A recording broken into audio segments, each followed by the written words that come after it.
Hi, welcome back to our channel. This is Real Estate with Cindy, and I'm Cindy Casita. Today we're going to talk about farming. Now, I remember when we first started, we were sitting in our very first meeting, and they were talking about the importance of farming.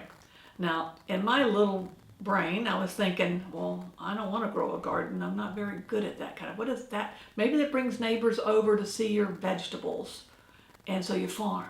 But then I was like, but then explained it, and I was like, oh, okay, now I get it. Farming is how you get customers. And the easiest thing we did for us was we farmed our neighborhood. I think it was over 300 houses in our neighborhood, or 250 around there. But anyway, it was walkable. And so we had two beagles and we walked it every day anyway to get them some exercise. And we were known as, the Beagle Mom and Dad. And it took a year for them to go, oh, you're the real estate agents that have beagles. So yes, we shamelessly put them on our business card, Maddie and Lady, and people would call me, yeah, you must be trustworthy. You've got dogs in your picture. I'm like, okay, I guess so. Big old beagles. But we wanted to be known in our neighborhood for something. And so we started off with just our neighborhood and farming because we didn't have a sphere of influence or anybody that we could talk to. But believe me, we farmed outside of our area too. When we went to the dentist, you leave a card. You go to the doctor, you leave a card. Anywhere you go, leave a card. You never know, someone's going to pick it up. They have little bulletin boards in restaurants. Put it on there. You may be one of 100, but who knows? They may like you because there's a dog on your card, or a Ships Ahoy if you're a sailor, or whatever. Just something that's your icon. That'd be fine. Or you have a tagline that's something to do with the beach, and you have beach chairs. Whatever it is, just come up with something that's unique for you and that they'll remember you by. We started off doing a newsletter. Now, we didn't have much to say at the very beginning, so we kind of borrowed statistics from the county, the area. We just went on the MLS and found out how many homes had gone under contract, how many had gone pending, how many closed, and how many were pulled off the market. Because that's kind of important. If the ones that canceled, they were priced too high, it kind of gave you an idea of, okay, that price point doesn't work. We're going to have to get into a different price point to get a house sold in this area. And, go visit those. Anything in your neighborhood that's an open house, go visit. Go see it. Even if it's a vacant, you've got your e-key, go on in and look at it. Make an appointment first.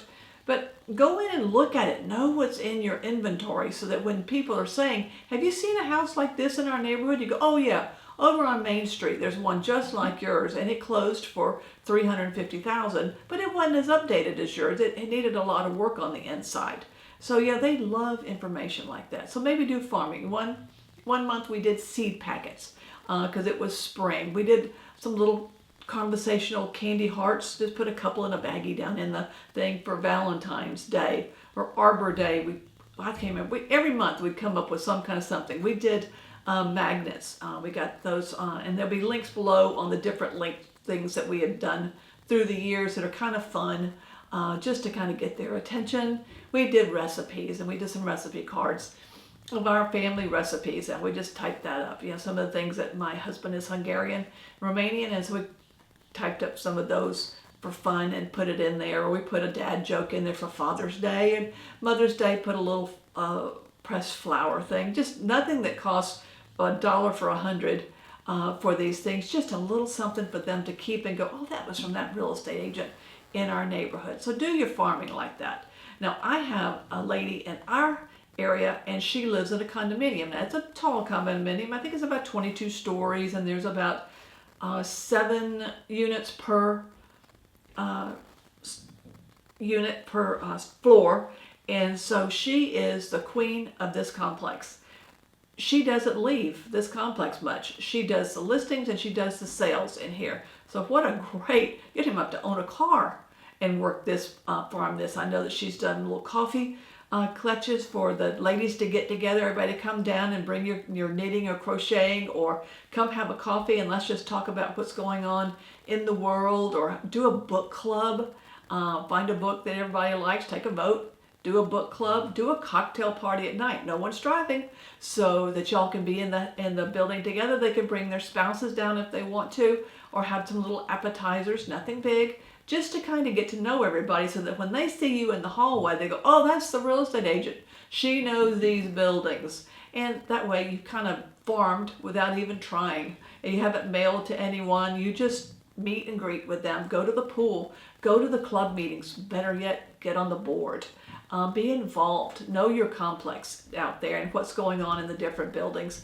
And you will be the go-to person for those kind of things, for, you know, a handyman or a renovator or whatever that is. You'll be the go-to person for that building. So that's a really easy way to farm without costing you a whole lot of money.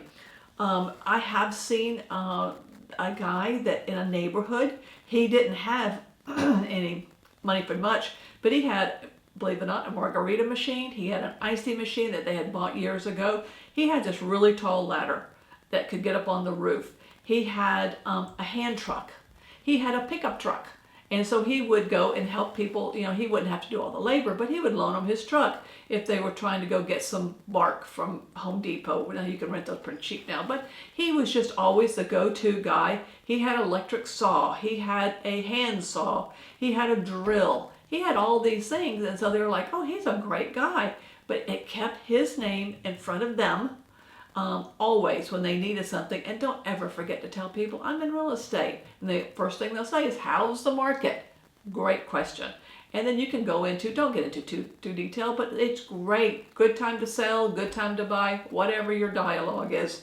You know, stay in front of them and let them know that what you do for a living. The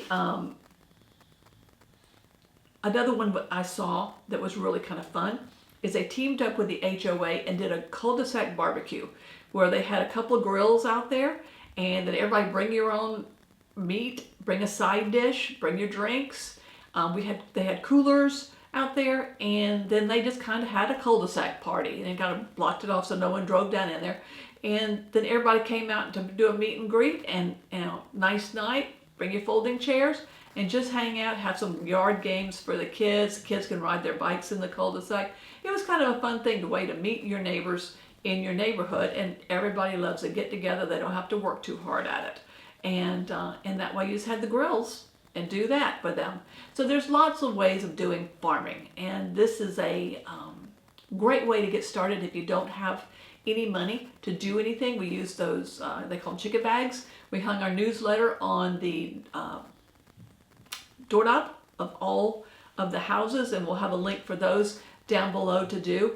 And we'll also have a field guide with some suggestions on how to do farming and you know what's going on, and to keep in touch with your neighbors out there. And let them know that you're a real estate agent. Always let them know you're a real estate agent. So bottom line is, get involved. I know you may not be totally social, but you know what? This is how you get business, and you get referrals. And maybe they don't have a need right now, but they're, you know, their neighbor. They want their neighbor to move into this area. They want their friend to move over here, or they have a family member in their neighborhood that is needing to either go to assisted living or somewhere else, or they're having to relocate. Can you help them? Would you go by and help them get their house sold? So the more you talk, the more you get business. This is a contact sport. You have to reach out for business. So another point I wanted to make, that when you get a little bit of money, a postcard campaign is good, and there are plenty of companies out there that do postcard campaigns for you, so you're not physically having to go to each house and put a newsletter down, but you can do a little postcard, not the 3x5, a little bit bigger, so that it gets their attention. And you can put some statistics on the back, or just recently sold, just recently listed. You know, here we are, we're here to help you. So when you need a little bit of money to do that one, to do the postcard mailings, and we get the names from either Realist, or we do the property appraisers site has it. You can download those for the area, because sometimes the postcard, the people that own the place are not the people that live there. So you kind of want to go to who pays the bills. And that would be, and you don't want to go to the renter, you want to go to the homeowner. And especially in our area, we have a lot of second home or first home people, and you want to make sure those postcards go to the owner of the place. So that's another good thing, because they also had recipe cards with those postcards, or it was just mainly, you know, look at me, I'm doing business in the neighborhood. So I hope you enjoyed this video. Be sure and check the links below for our field guide and for some of the ideas that we use for farming. And have a great day. Thank you so much. Thank you for watching. If you're looking to be a better agent or you're a new agent getting into the business, you might want to look at a couple of these new videos that we have that will help you on that process. I want to thank you for watching. If you liked what we're saying, please like and subscribe. Look forward to talking to you again.